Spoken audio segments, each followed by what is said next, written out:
വിശുദ്ധ ലൂക്കാ അറിയിച്ച സുവിശേഷം 10-ാം അധ്യായം 29 മുതൽ 34 വരെയുള്ള തിരുവചനങ്ങൾ. എന്നാൽ അവൻ തന്നെ സാധൂകരിക്കാൻ ആഗ്രഹിച്ച് യേശുവിനോട് ചോദിച്ചു, ആരാണ് എൻ്റെ അയൽക്കാരൻ? യേശു പറഞ്ഞു, ഒരുവൻ ജെറുസലേമിൽ നിന്ന് ജെറീക്കോയിലേക്ക് പോവുകയായിരുന്നു.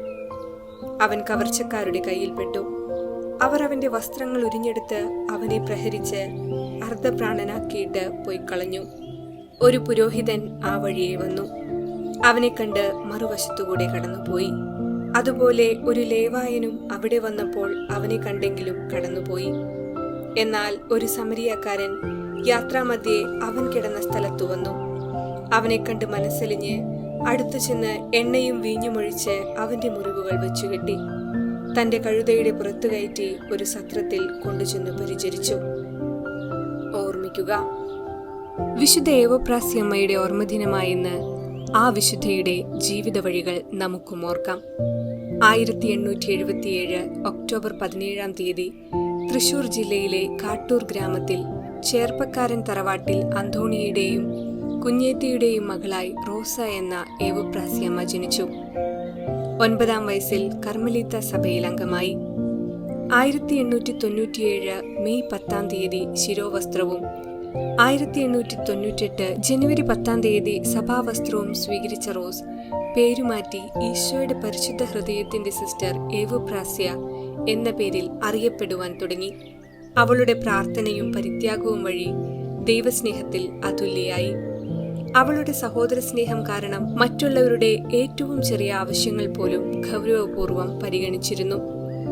തനിക്ക് ആരിൽ നിന്നെങ്കിലും ചെറിയ സഹായം ലഭിച്ചാൽ നന്ദി പറയുന്ന വാക്കുകൾ മരിച്ചാലും മറക്കില്ലാട്ടോ എന്നായിരുന്നു. മറ്റുള്ളവരുടെ സഹായത്തിനു വേണ്ടി ചെലവഴിച്ച സമയം കഴിഞ്ഞാൽ ഏറിയ സമയവും ദിവ്യകാരുണ്യ സന്നിധിയിൽ ചെലവഴിച്ചിരുന്നു. അതുകൊണ്ട് സഞ്ചരിക്കുന്ന സക്രാരി എന്നൊരു വിളിപ്പേരും കിട്ടിയിട്ടുണ്ട്. ശുദ്ധീകരണ ആത്മാക്കൾക്ക് വേണ്ടി നിരന്തരം പ്രാർത്ഥനകളും പരിത്യാഗങ്ങളും സമർപ്പിച്ചിരുന്നു. ജപമാല ചൊല്ലി നടക്കുന്ന ഒരു പ്രത്യേക സ്വഭാവവും അമ്മയ്ക്കുണ്ടായിരുന്നു. മാതാവിന്റെയും ഈശോയുടെ തിരുഹൃദയത്തിന്റെയും അതീവ ഭക്തയായിരുന്ന അമ്മ ഇപ്രകാരം പ്രാർത്ഥിക്കുമായിരുന്നു: എന്റെ ദിവ്യരക്ഷിതാവേ, മനുഷ്യ ഹൃദയങ്ങളിൽ അവിടുന്ന് തിരസ്കൃതനാകുമ്പോഴെല്ലാം എന്റെ ഹൃദയത്തിൽ വന്നു വസിക്കണമേ. സ്വർഗീയ രാജ്ഞി, ഞാൻ അങ്ങേപ്പക്കൽ വന്നു ചേരുന്നതുവരെ എന്നെ കൈവിടരുതേ.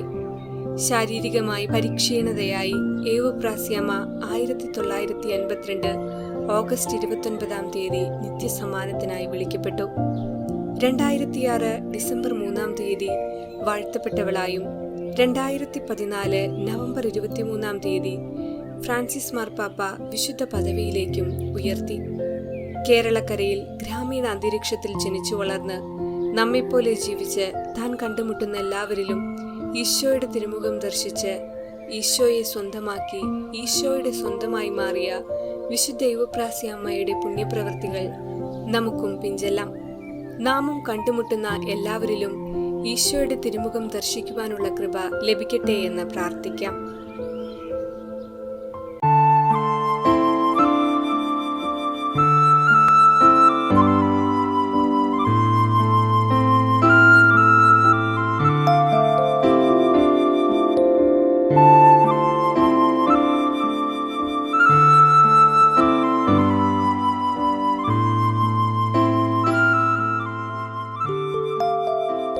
എന്റെ നാഥ, നീ തന്നെ ഈ മഠത്തിന്റെ അധിപനായിരിക്കുക. ഇവിടെ ഇരുന്ന് നീ തന്നെ ഭരണം നടത്തുക. ഞാൻ നിന്റെ ദാസിയാണ്.